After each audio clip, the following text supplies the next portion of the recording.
Queen and President of our college, her royal attendant and Privy Council Advisor Provost Rowe, and members of the court, greetings. I am Thomas Stiggs, the nearly famous English astronomer. And we offer here today an impromptu, mercifully never to be repeated performance of coffee and conversations, the true confessions and controversies of the founding directors of the Kahn Institute. Now, as you know from previous episodes of this program, each of our panelists will introduce themselves to you, explain their contributions, until, of course, it is time for the entire process to be constipated. We will start first with Galileo Galilei, to describe the founding of the Kahn Institute, and then move from there. Please welcome our first panelist.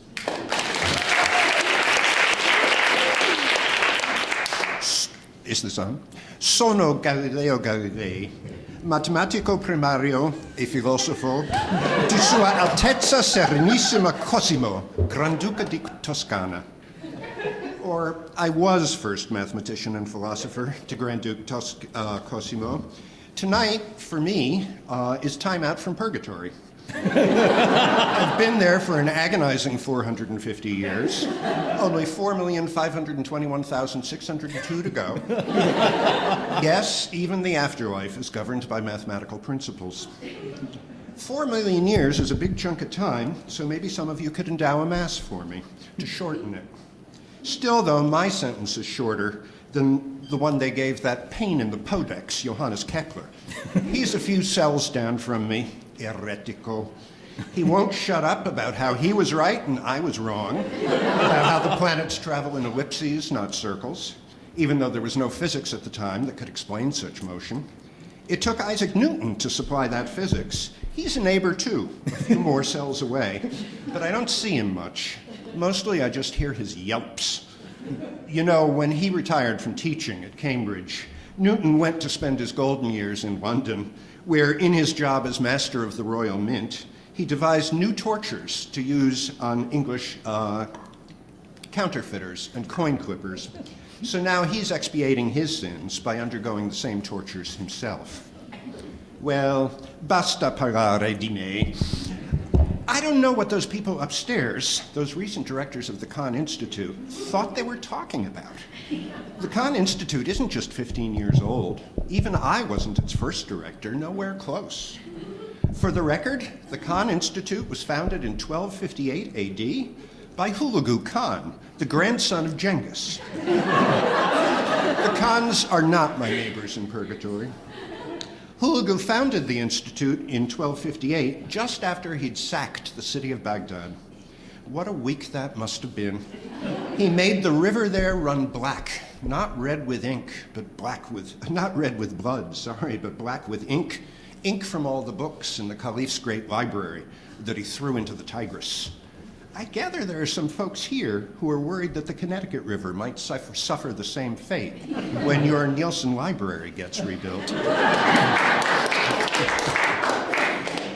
Anyway, after all that murder and pillage, Hulagu wanted to redeem himself with intellectuals. So to burnish his reputation, he founded a liberal arts institute. The institute has moved around a lot since then, though, because Hulagu never came through with the endowment he promised. I see that one of his descendants has made good on that. But in my time, well, you know how undependable princely patronage is. Princes love to be celebrated with great projects, but they hate to pay their bills. So the Institute has had to move around. Sometimes, in my time in Florence, those Medicis were so tight-fisted, we didn't have enough money for tostini to put under our formaggio. We finally had to let the Institute go to England, where Will Shakespeare took it over. Still, we did some great things in my time. Scholars from all the academies of Florence proposed projects. though sometimes it was hard to get students to come from the University of Pisa to participate. Once, my own daughter Maria ran a Kahn project in her convent. She'll tell you about that. It's true, not all the projects people suggested came off. There was one bang-up proposal for a project that was going to be called Contested Cosmologies. You know, Aristotle, Ptolemy, Copernicus, that Dane who lost his nose in a duel, Tycho Brahe. They even invited Kepler down from Prague to give a guest lecture. I put a stop to that. I had the students at Pisa write letters to him, disinviting him. In the end, though, the busybody prior at San Marco complained to Rome, so there were no contested cosmologies, at least not then.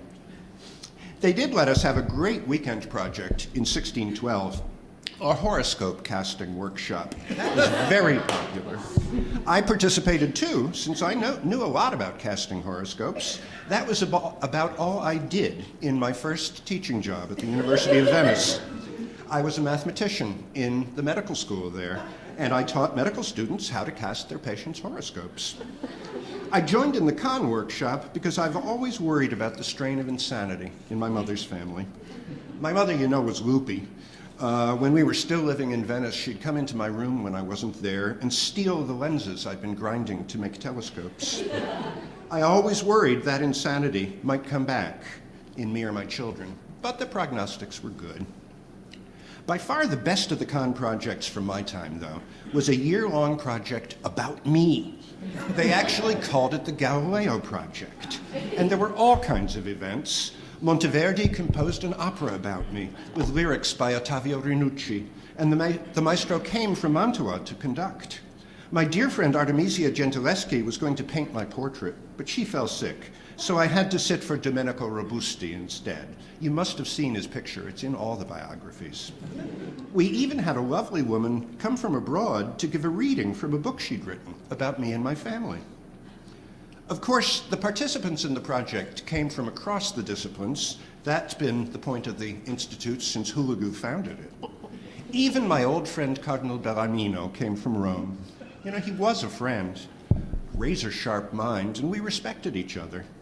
If only I had listened to him more, especially when he warned me not to teach Copernicanism as truth, but only as a hypothesis. He did say, in print, that if the evidence for Copernicus ever grew strong enough, he'd abandon his literal reading of those passages from the Bible, like the one in which the sun stands still in the sky. But the evidence, he said, wasn't strong enough yet. If only I'd paid attention. He was giving me an out that in years to come would have saved me a world of trouble.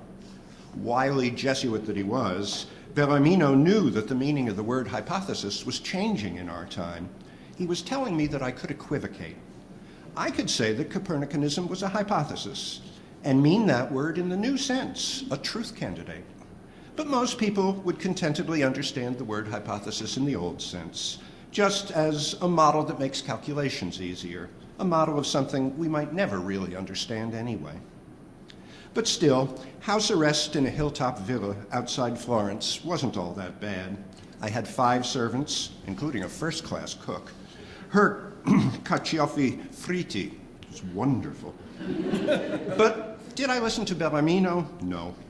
I knew that none of my astronomical discoveries really proved Copernicanism, but I thought I had a knockdown proof that the Earth moves in my theory of the tides, my theory that the tides are caused not by the moon, but by the motions of the Earth. Well, of course, I sang a different tune at my trial at Rome a few years later, but who wouldn't? Just so you know, though, by the late 30s, toward the end of my life on Earth, I realized that my theory of tides was all wet. When that happened, I had the good grace, honestly, wholeheartedly, and publicly, to retract all my previous support of Copernicanism. Here's what I wrote in a public letter in 1641 to my old friend Ottavio Rinucci. He used to come by sometimes to the house to play pinochle. Here's what I said. The translation is from an excellent recent book on me by Mark Peterson at your own Mount Holyoke College. Ottavio, the falsity of the Copernican system must not on any account be doubted, especially by us Catholics, who have the irrefutable authority of Holy Scripture, interpreted by the greatest masters of theology. Their unanimous agreement renders us certain of the stability of the earth and of the motion of the sun around it. The conjectures of Copernicus and his followers to the contrary are all demolished by that sound argument, rooted as it is in the omnipotence of God. Since he is able to do in many, or rather infinite ways, that which to us seems to be done in only one way, we must not pretend to tie God's hand and stubbornly maintain views in which we may easily be mistaken. But I didn't stop there. I added one more sentence. And just as I regard Copernicus's conjectures as inadequate, so equally I judge as fallacious and erroneous, if not more so, those of Aristotle, Ptolemy, and their followers, who go beyond the possibility of human reasoning and whose inconclusiveness can very easily be shown. Would Kepler have admitted as much about his crack-brained theory of the vis motrix? By then, of course, the Kahn Institute had moved to London. After that, I think it moved to the new university in Mexico City, but you'll have to ask Roberto Doriti about that. So now you know. This year marks the 756th birthday of the Kahn Institute, not the 15th. And thanks to the generosity of Louise Wolfe Kahn, that descendant of old Hoolagoo, I'm told she was a bit like Hoolagoo. Thanks to her, today the Institute enjoys far better faculties and staff than I ever had. That's the story of the Kahn Institute in Florence. Pregate per me, voi cretini americani. Pray for me, but a Dowling Masses is better.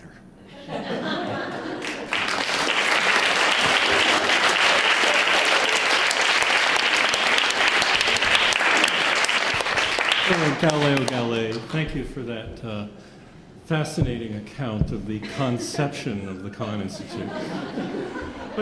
But tell me, your renunciation of the Copernican system, are you saying that you only named it and praised it as such in order to try and secure funding for the Institute and your directorship? No, certainly not. No. I was misled into believing it. Ah, and so you were surprised when the wrath of Kahn brought down the Inquisition upon you, and you were left a quiet time of contemplation? And good eating. Indeed. So, what is it you have against that mangy dog Kepler anyway? Kepler, that old heretic. You know, his mother probably was a witch, even though he got her off at her trial. And I was always surprised that Emperor Rudolph in Bohemia, you know, a Catholic, kept a Lutheran like Kepler on his payroll. Though I suppose Rudolph believed in that newfangled thing, religious toleration. Look at the woman he married. I've been suspicious of Kepler ever since the 1590s, when he published that book, Mysterium Cosmographicum, where he argued that there could be 6 and only 6 planets because of the way certain geometrical solids fit together. Kepler was always a bit of a mystic and always more than a bit of a crank. When he read my Sidereus Nuncius in 1610, he published a pamphlet praising it, but the pamphlet was full of the most embarrassingly empty and groundless speculation. Pages about what the inhabitants of the moon are like, what their houses are like, how they built their houses underground because the surface of the moon is either too hot or too cold for them. I certainly didn't want to be associated with ravings like that. Worse yet, from 1610 onward, he badgered me with letters, begging me to send him for free one of my telescopes so he could observe the skies himself. I couldn't do that, and it wasn't just the money. Think of it, he might have discovered the phases of Venus before I did. He was clever, though, I'll give you that. And one thing I'm supposed to learn in the next 4 million years is charity.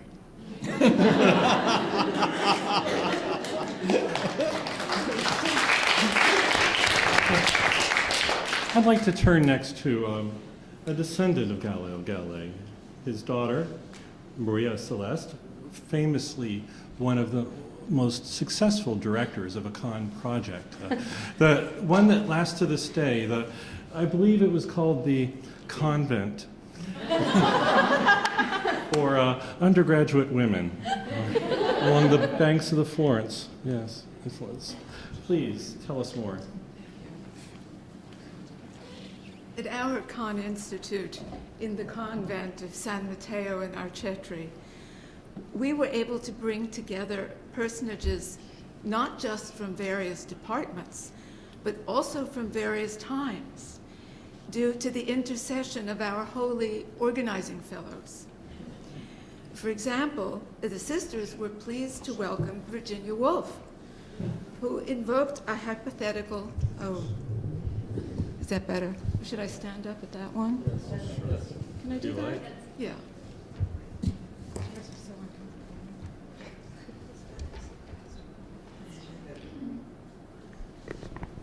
How's that?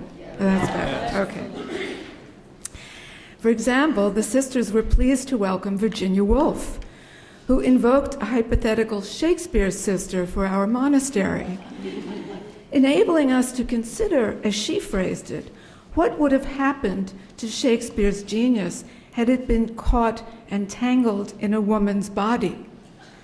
This was not a happy thought for many of us, who felt that our bodies, genius or no, were confined by the will of our fathers and brothers, few of whom could claim genius themselves.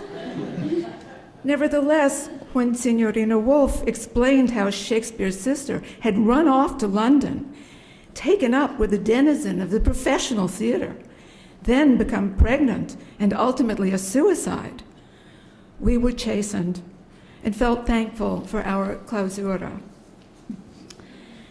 Both my father and Signor Shakespeare participated in our institute, although they were required to stand outside the grill.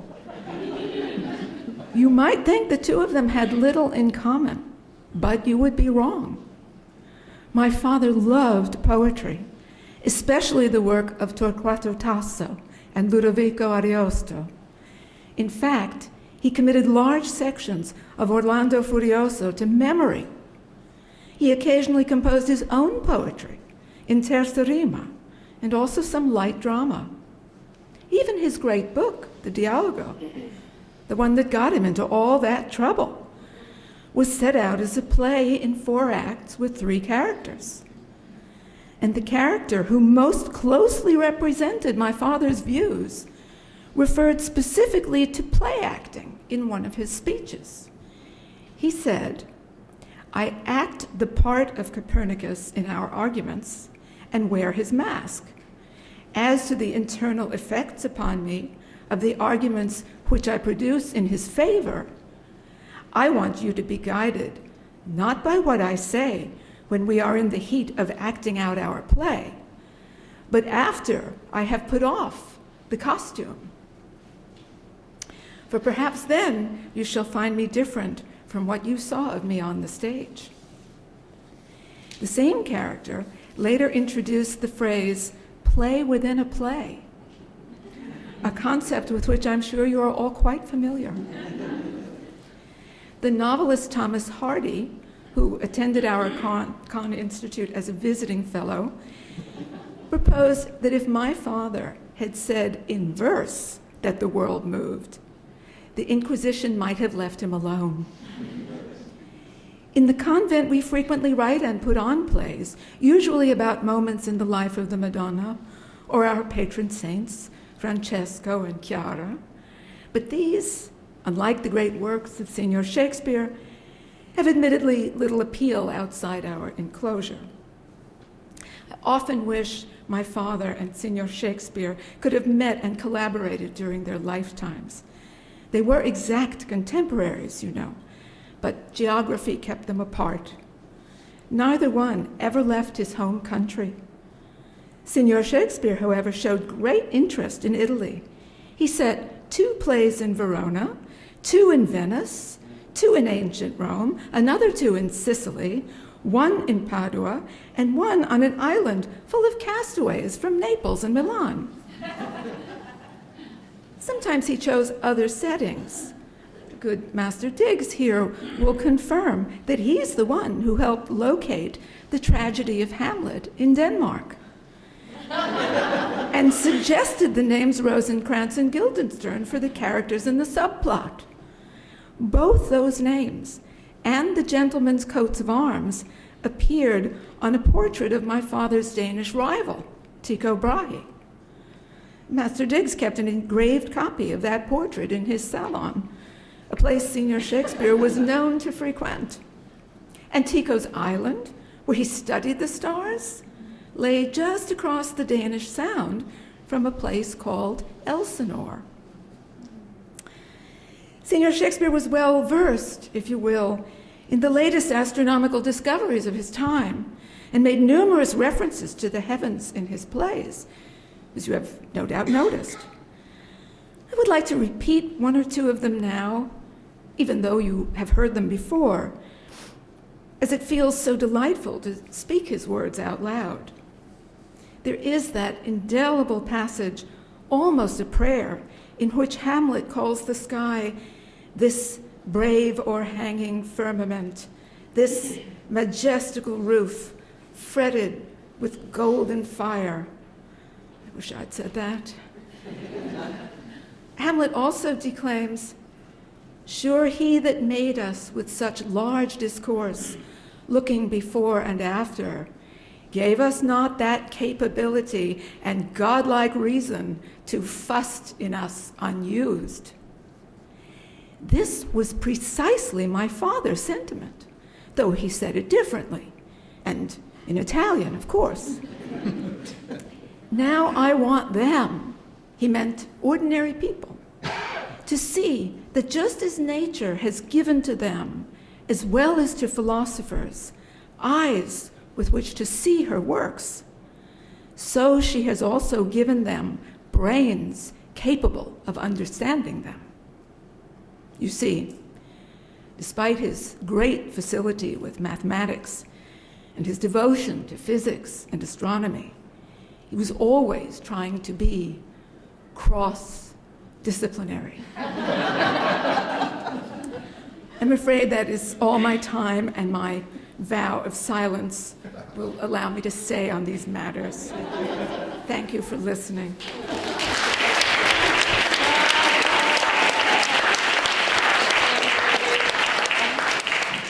But please, Sister Maria, before you resume your vow of silence, a few questions.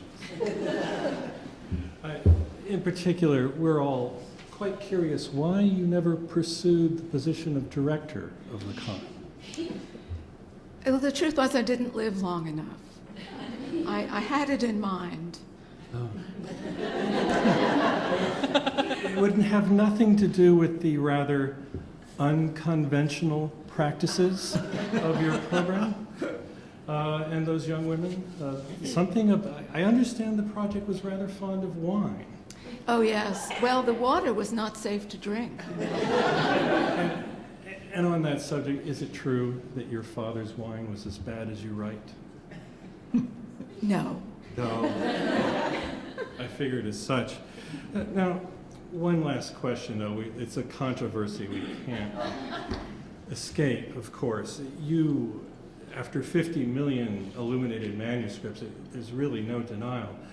That is it not true that in your life of bondage to Christ, that you were the true author of 50 Shades of Prey?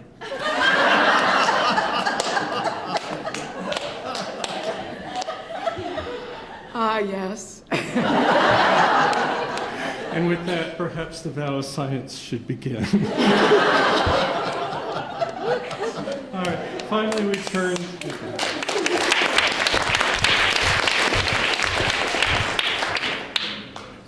turn to our last director tonight, William Shakespeare, once the Institute moved to England.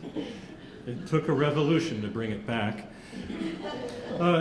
And we allow him to introduce himself, but at some point I do hope that I can ask about Sister Marjorie in particular. Thank you.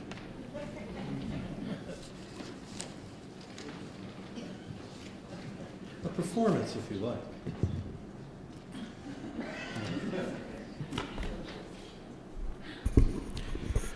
Actually, I don't know what Master Galileo or Dr. Diggs meant by the Kahn Institute moving to London.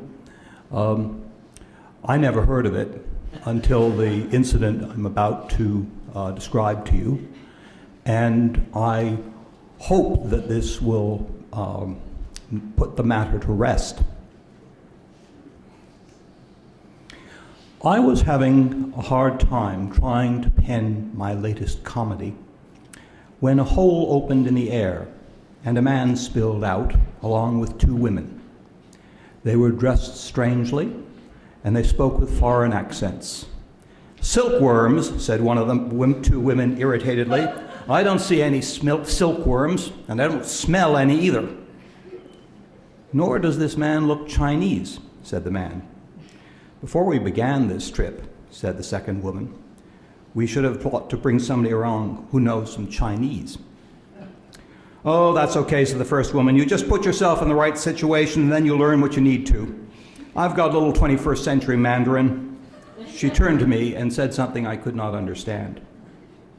"Fair folk," I said, "you speak strangely, and all the skill I have knows not these garments that you wear." "We're in Scotland," said the man. "He's speaking Scotch." "Nay, my friends," said I, "ye be not in Scotland, but in London." "London," said the man. He looked accusingly at the first woman. "How do we get here?" "I certainly don't know," said the woman. "We told him where we wanted us to send us, where we wanted him to send us." She turned to me. "Sorry to have surprised you. My name is Marjorie Seneschal, and this is Rick Fantasia, and this is Rosetta Cohen. We come from the Kahn Institute at Smith College." "Fair folk," said I am William Shakespeare, and I am filled with wonder. How came ye here from Kahn?" "That's how it happened," said Mistress Marjorie. "I said silkworm, and it brought us to Shakespeare." Well, ITS has something to answer for again. The technicians were working with another defective voice program. "What magicians?" I asked. "For as I am a day old, I saw ye come through a hole in the air. Do ye enchant me? Do I wake or sleep?" "We aren't magicians," Mistress Rosetta said.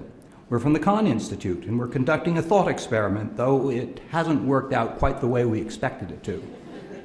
"When did it ever?" said Master Rick. He added, "It was a weekend project entitled Time, Space, God, and Silk." "Why silk?" I asked. "Why not?" said Mistress Marjorie. "It all fits together if you think about it in the right way." "Anyway," resumed Master Rick, "teaching takes time. That's Rosetta here. And I do globalization. That's space. I'm also," he added, "something of a traveling man. And all three of us are used to playing God. So we brought together some faculty members and ordered out Chinese, and here we are, though we thought we'd be somewhere else." "I do not understand you, my friends," said I. "What do ye in this fair land of Kahn? What kinds of magic do you work there? Your labors interest me greatly, for I am writing about a magician, and my muse has deserted me." "What do we do?" mused Mistress Marjorie. "Well, I guess you could say that we play. We do magic as we turn students into scholars and scholars into students once more. We try to see a problem from various perspectives." "I have seen paintings with perspectives," said I, "and they are very clever, though I do not think that there was magic in them. You see a painting one way, and there's a rich and happy people, and you see it another way, and there's a death's head." "I'm not sure you're understanding what Rick means," said Mistress Rosetta. "What we do is to bring together people who see the world through different spectacles so that they can learn to see with one another's eyes. Then they see better." "My play is full of spectacles," I said. "Anyway, for this project," said Master Rick, "as part of the time focus, Marjorie suggested that we invite this nth-dimensional mathematician she's been publishing in her journal. She said he had the mathematics for time travel, Not exactly time travel, said Mistress Marjorie. It works with simultaneous existence of... Yes, said Master Rick a little impatiently. Anyway, this mathematician sat down with the group and began an incredibly boring lecture, not waiting for questions or objections, so that after a while, Marjorie here got a little irritated. She stood up and said, "Jervis, this just won't do. You can't go on and on as if we were your graduate students. This has to be part of a dialogue, or if you can't talk with us, at least you can demonstrate your work." "Well, I can do that," he said, somewhat taken aback. "When and where would you like to go?" "Well, I want to see silkworms," said Mistress Marjorie, "in Shanxi, 3,000 years ago." "It will take a little computing power," he said. "I'll call ITS," said Marjorie. And here we are, though I don't know whether he misheard or ITS mismanaged. However, it's good to meet you. What is the date, and what are you doing? "Master Rick," said I, "it is the year of our Lord 1610, in the reign of King James, and I am trying to write a comedy." "What's it about?" asked Mistress Marjorie. "Perhaps we can help."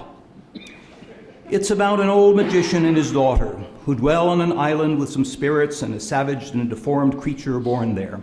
They need to get off the island and back to Milan, where the magician was a duke." "How did they get there?" asked Mistress Marjorie. "Oh, he was spending all his time doing magic and so forgot about the political situation. His brother surprised him with soldiers, usurped his throne, put him in a leaky boat with his child. They've been on the island for 12 years, and he's getting old and he wants to go home. But I'm afraid I'm getting old too, and my muse has deserted me." "What are you going to call it?" asked Mistress Marjorie. "I'm not sure, but it begins with a big storm, so I think I'll call it The Big Storm." "Oh, this is terrific," said Mistress Rosetta. "We can certainly help you write. After all, we're sort of like muses. We came out of the air, just as you said. Even if we can't witness the beginning of the silk trade, we can participate in this fine thought experiment, a mini Kahn, and with Shakespeare no less. Just wait till I tell my students. I think," she said with decision, "that you need to have a scene in which some teaching goes on, in which you see a father as a model teacher. A desert island sounds a great place to do it because there's no bureaucracy to get in his way." "I have a scene here," I said, "early on in which the father lectures his daughter for 200 lines and she has perhaps 6 sentences. Then he puts her to sleep. Is that what you mean?" "Not exactly," said Mistress Rosetta. "I think..." "How about," said Master Rick, "stressing the social and intellectual context in which your characters operate? What status systems exist on your island? And who enables your old duke to eat and dress himself? Do these spirits import goods?" "They bring dew," I said, "from the still-vexed Bermoothes, but that's not very nourishing." "What kind of relations," asked Master Rick, "has he established with these spirits? Do they earn a living wage?"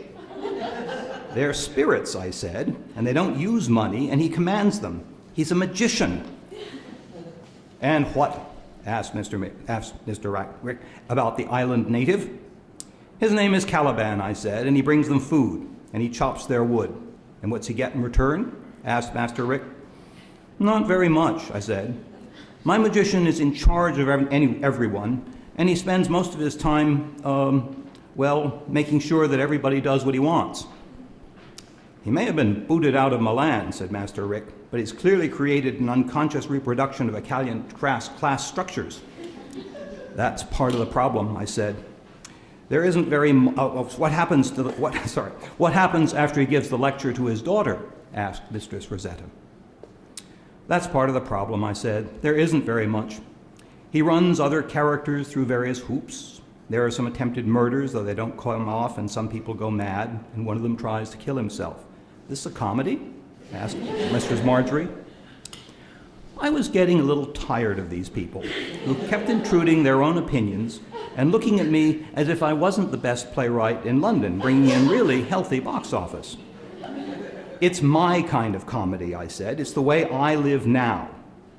I was, after all, a man, as well as a playwright. And who did Mistress Marjorie think she was? My sister?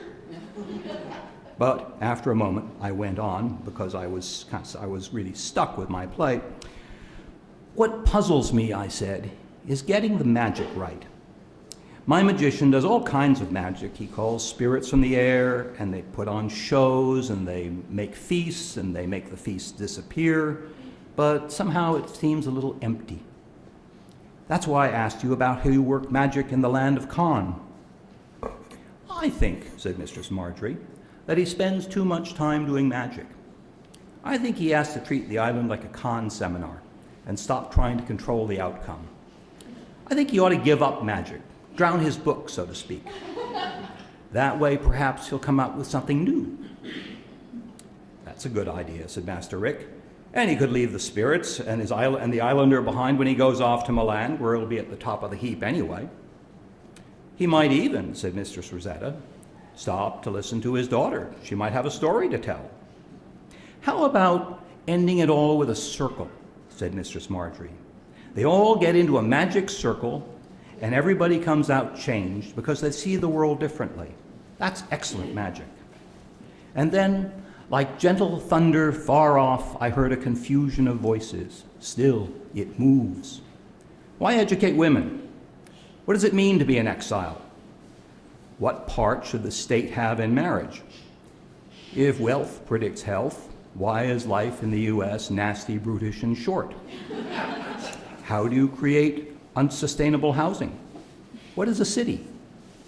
What can you do with narrative, underworlds, undergrounds? And then again, still, it moves. These are wonderful ideas, I said, beginning, in fact, to see where I needed to go, and wanting to rid myself of these friendly but distracting magicians. I hope you have a wonderful voyage back to Kahn, but I need to work now. And at that moment, they vanished through another hole in the air. I heard Mistress Rosetta cry faintly, "You could call it the Tempest." And so I have.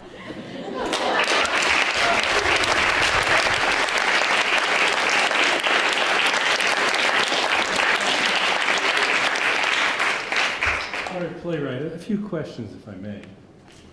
What did Mistress Marjorie mean when she said the Kahn Institute spends time at play?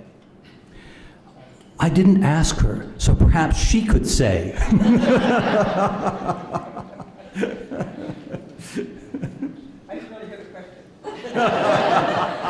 What did you mean to say we spent time at play?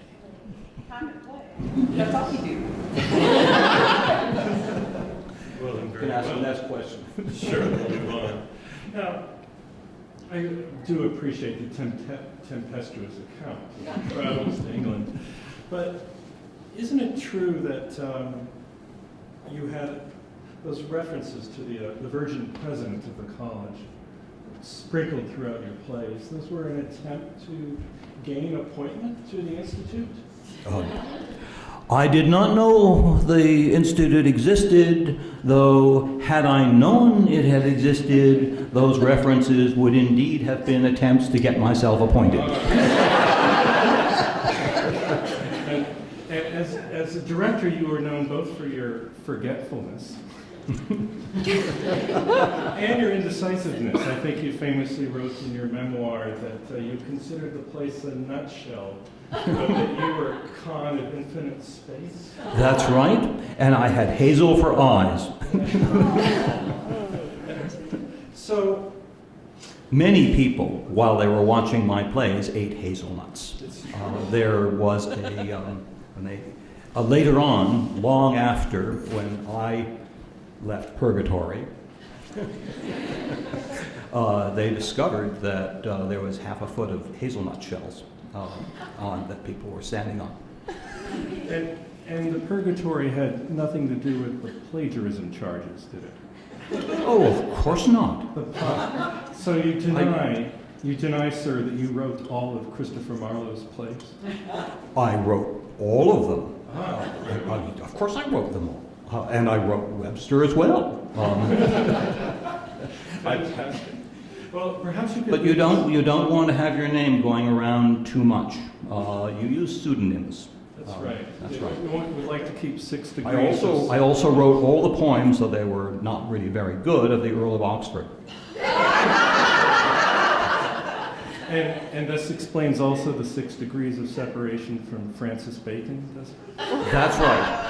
I prefer to keep myself clear of a man who has been tainted with what do I say? And that's the adherence to the facts. I will not go on. So, I would not want to die thinking about whether chickens could catch cold. Celeste, leave you instead with your fantasies. This magical golden roof, this fretted with golden fire. What, pray tell, you mean thus? If you looked at my theater, right above there was for a part of the theater, there was a shelf that protruded out. It was a kind of sky, you might call it, and it was painted with gold stars. What else would I have imagined? I was hoping you would say that. Finally, someone acknowledges that the space is filled with an infinite space of stars.